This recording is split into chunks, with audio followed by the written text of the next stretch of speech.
All right, everyone, we're picking up right where we left off here on the bridge of our Phoenix E Plunderer. The first thing we're going to do is transfer crew between the Phoenix E and our Condor here. So we're going to left click the Phoenix E, right click the Condor Sentinel. We're going to transfer crew with. So the Phoenix E, we're going to pull all of our Marines back onto the Condor Sentinel. We are going to pull our 12 able crewmen and then as many apprentices as we can fit. We can fit up to 44. So there we go, confirm. Now what's going to happen is our Marines will use the turbo lift and teleport over to the Condor. The service crew from the Condor is going to come in here and start working, and we will assign the best person to be captain. And here is our first crewman right here, crewman Erin Boehner, who is a 1/2, 3/4 star. She's going to get some experience. Right-clicking our Phoenix E, going to information, going to our crew. We can see we have all of our crew members. We want to promote the best crew member to captain. That is going to be Nisa Narita, who is already here. So just like last time, we're going to look at the repair bill and see how much it would cost us to repair all of this at once. We're going to back out. We're going to go to the Argon Prime shipyard this time, since this is a large ship, and we're going to upgrade repair. Click the repair button, click that. 1.7 million credits worth of repairs. But you can see all the turrets and the engines that we destroyed. We can repair those, as well as our service crew can repair those all of ourselves to save all of this money. So we are going to head out in our spacesuit. We're going to pop out the front. We are going to shield generator. Scroll through with our end key until we see something that doesn't have all of its hull. Engine. So there we go. The travel engine Mark 1 is at 3%, meaning it's come online and it is currently being repaired. So we will fly on over to it and help those repairs. Now, since we destroyed all of the engines, this thing would not move, even if we gave the order to repair at the shipyard. Our pilot would try, but she would not be able to move until at least one of these engines come online. And I believe 20% on the engine is kind of the break point that the ship starts moving. So there we go. Here's our large travel engine Mark 1, unfortunately. We're going to nuzzle up to it, hold that space bar, and get this up to 100%. Just like last time, while we're out here, we will left-click our Condor Sentinel, we will right-click our Phoenix, and defend Commander Alpha. And now that we have all of our fighters, we can left-click the Fleet Commander, and right-click our Phoenix E, defend Commander Alpha as well. And now all of our fighters are going to come over and cover this ship while we get it repaired. Of course, not forgetting to go into the information tab, our loadout, and arm the Condor Sentinel turrets. And there we go, 30%, the engine fires up, we see the activity. Now the ship can actually move at a very reduced rate, of course, but now we can start heading to the shipyard if we wanted to. And just as sort of a gauge to see how well the crew does, we're going to go to the information tab and see we are at 24,393, 21%. So once we're done with all the repairs, we'll see what percentage that we're sitting at just from the service crew repairing this thing up. All right, there's 100% on that engine. We will press the end key, cycle through. We can already see that they've got the second engine ready for us to repair. There will come a time when we get done with our repair, we will cycle through and not see anything. But we will double check our repair order just in case that a turret needs to come back online. Excuse me. All right, 30%, that engine flickers back on to life. We have 2 operational engines now. And there is another 100% engine. That one is good to go. We'll press our end key, and this is the last travel engine that just came online at 1%. Let's go ahead and get this one repaired as well. All right, about 30%, we should see, there we go, the flash of the engines coming back to life. So we have 3 operating engines, but let's go ahead and top this up so we get maximum speed. If I don't get yeeted out into space by a repair drone. And there we go, 98, 99, and 100. Now we'll press our end key, cycle through. Shield generator. Engine. And as you can see, everything was 100%. You think we're done, we're fully repaired. No, that now our service crew will start working on those turrets that we destroyed, or possibly even that shield generator. But we're at half oxygen. Docking granted. So let's go ahead and dock up, which I believe is on the front of the mushroom. And let's get back aboard, refresh our oxygen, and take a look at our repair bill now. Just passing by these big old guns. You get a feel of scale when you're out on EVA next to these large ships. And this is just a large ship. This ain't even an XL ship. So yeah, those things are massive. All right, let's take a look at our repair bill. Left click our ship, right click the Argonne shipyard, upgrade repair. Our repair bill is now at 1.4 million. And looking at the things to repair, so engines are good. The next big thing was the large shield generator for 39,000. Then our large pulse turrets for 12,000 a pop, and then 5,000 or so for each of our shard turrets. So now that we have our oxygen back, let's hop on to the next component. Now the engines were the biggest thing, the biggest time sink for individual repair. The shield generator will be next, and then the turrets won't take too long at all. So we're going to press our end key again, cycle through all components, and we see they're working on that shard turret next. So we're going to head on over here, repair that up.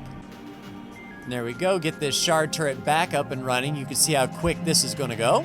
And done in less than a minute. All right, let's go ahead and cycle through, see if they're working on anything else. Shield turret. So not yet, we'll just keep on cycling. Shield generator.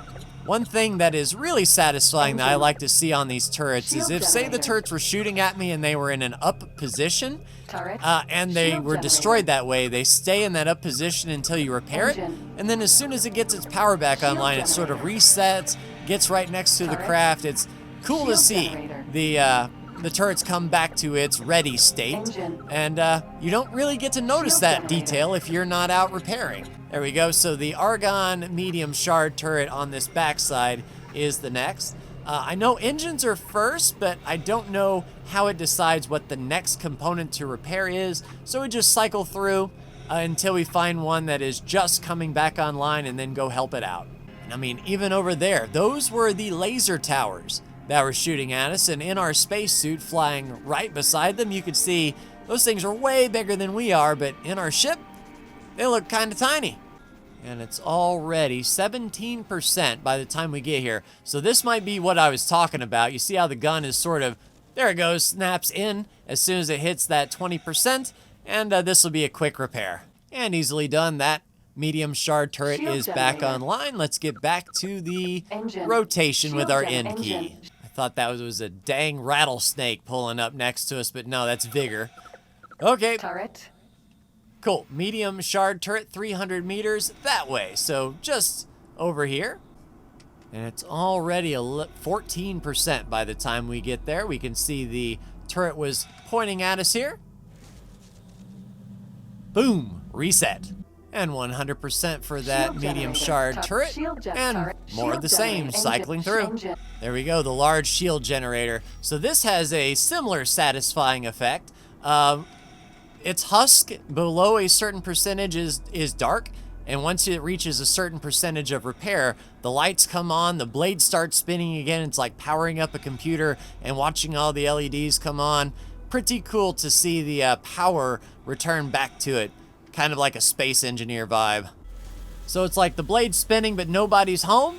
Once we get this thing up to a certain percentage, the lights will come back on.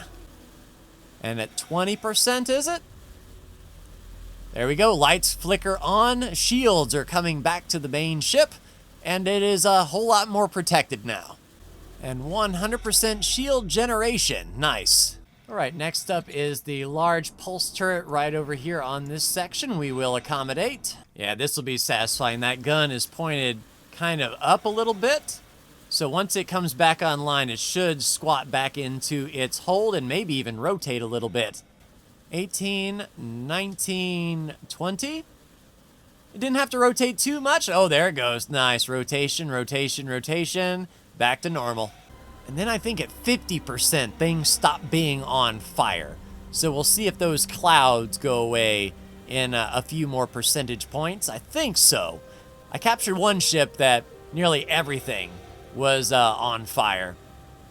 Yeah, cool. So 50%, now we're just sort of repairing. And Paranid Pulse Turret is now 100%. Let's go ahead and dock back up and check Docking granted. our repair bill now.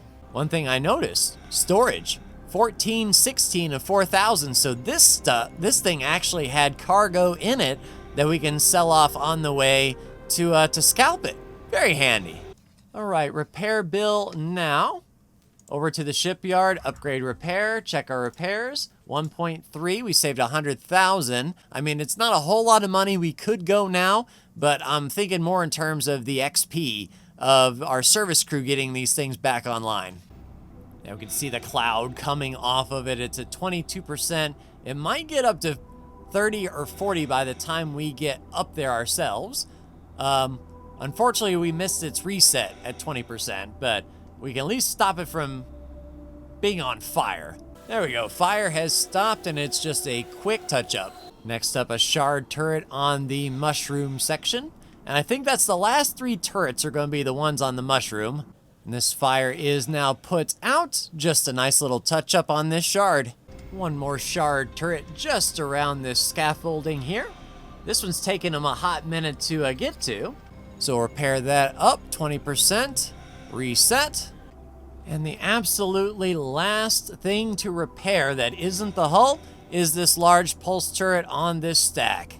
And this one's a big boy, the large pulse turret. So this will take just a little bit to top up.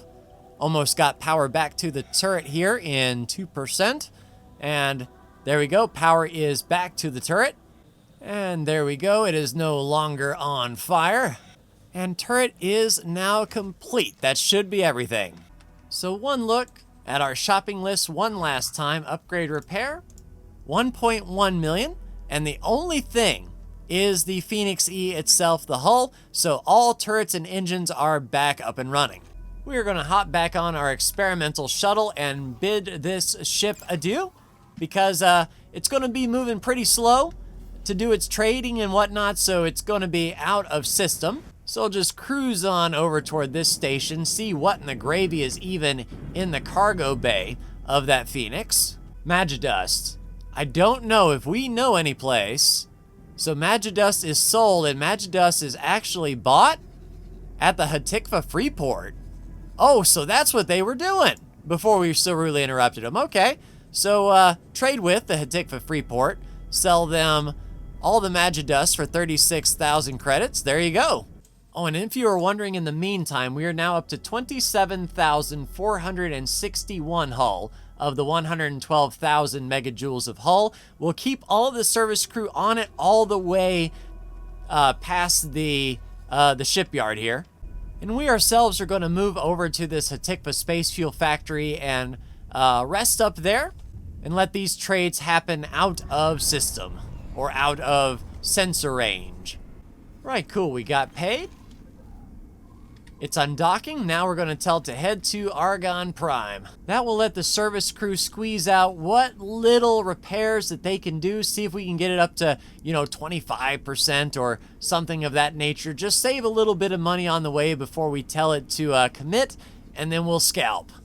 Of course, the sensor range is touching. So I'll tell you what, dock and wait at that Hatikva Freeport. So now our Phoenix E is ready to scalp. Looking at the information, it did get up to 25% hull, and it went up even more, so the repair bill will be a little bit cheaper. So let us upgrade repair at. First things first, 1.2 million credits. So we saved, 300,000 or 400,000 credits by letting the team work.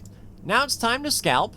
So we could save a lot by doing 3 all-arounds. We will empty the shield generators here. Very, very good. So it had Mark II thrusters. We can get 1 million back on those thrusters there. Take off the shields, 49,000. It's a shame it didn't have those Argon Mark IIs. 49,000 and 243,000 for that Talati shield. Go ahead and empty that. 1.1 million per main battery. That is what I'm talking about. Of course, we don't need turrets or shields on any of these. So 30,000 there plus 75,000 there. 30,000 there plus 15 there. 30,000 there plus 75 there. 30,000 there plus 31 there. 30,000 plus 31,000 there. And 30,000 plus 75,000 there. Softwares, we don't need docking. We don't need the police. We don't need the trade. Consumables, 1 cargo drone, 1 repair drone, not a whole lot. 14 laser towers, 10 laser tower 2s, 12 friend foe mines, 34 mines, 15 tracker mines, 9 flares. And we're keeping all of our crew aboard. We are not going to hire or fire anyone. So even after repairs, we are going to get 4.4 million credits back on the scalp. So we will put that to our shopping list. 2 minutes and 30 seconds till complete, confirm. And just so when I know this ship is done, I will give it just a simple fly and wait command after the repair so that it will undock and then go to this spot, and I know that the pilot is ready to pull off. And the 4 million was deposited into our account. And while I remember it, let's head to the information. Instead of Phoenix E, we're going to call this the Sokka Shroom. That way, if we see this down the line, flying around, we're going to know it's the Sokka Shroom. And there is the Sokka Shroom dead ahead getting its unrefit. We're going to land on the landing bay, so I can show you what happens if you sell a ship while you are actually on board. All right, Sokka Shroom pulling out of space dock, and then once Miss Narita makes the turn and we start heading to that position, she can be unassigned at that time because she's no longer in a critical phase, and then we can get all of our service crew back aboard the Condor. All right, Sarah, there we go. Remove all orders and assignments. We are frozen. Now we are going to left click on our Sokka Shroom. We are going to right click on our Condor Sentinel. We are going to transfer crew with, pull all of our crew off of the Condor, and confirm. Everyone runs to the turbo lift to be transported over. If we look at the information tab crew for the Condor, you can see names in gray, and they turn white when that crew member has arrived. And because the distance is very, very small between the two, now everyone is aboard. We can reassign Miss Narita. Work somewhere else for me. Right-click the Sentinel. Assign to the service crew. So after all of that training, we have several crew members in the 3-star range of Marines. And as far as a service crew, we have 1 3-star service crew member. I don't know, I'll look in editing and see what our highest one of each of these were before we started. But now it's time to sell the ship. So we will left-click the Sokka Shroom, right-click the shipyard, sell ship at, make 7.8 million credits to sell the Sokka Shroom. And now, the Argon Federation has sent a pilot to take command of the Sokka Shroom. And if we look at the name, it is still the Sokka Shroom DJM335. So if we ever run into the ship in the future, we're going to know it's the one that we captured. All right, experimental shuttle, go ahead and dock and wait at the Condor here. And that will give us a lovely start for what we are about to do. Now, since we have a lot of money, now is the time that we can talk about construction plots and getting blueprints and all of that good stuff. So I hope you will join me for that.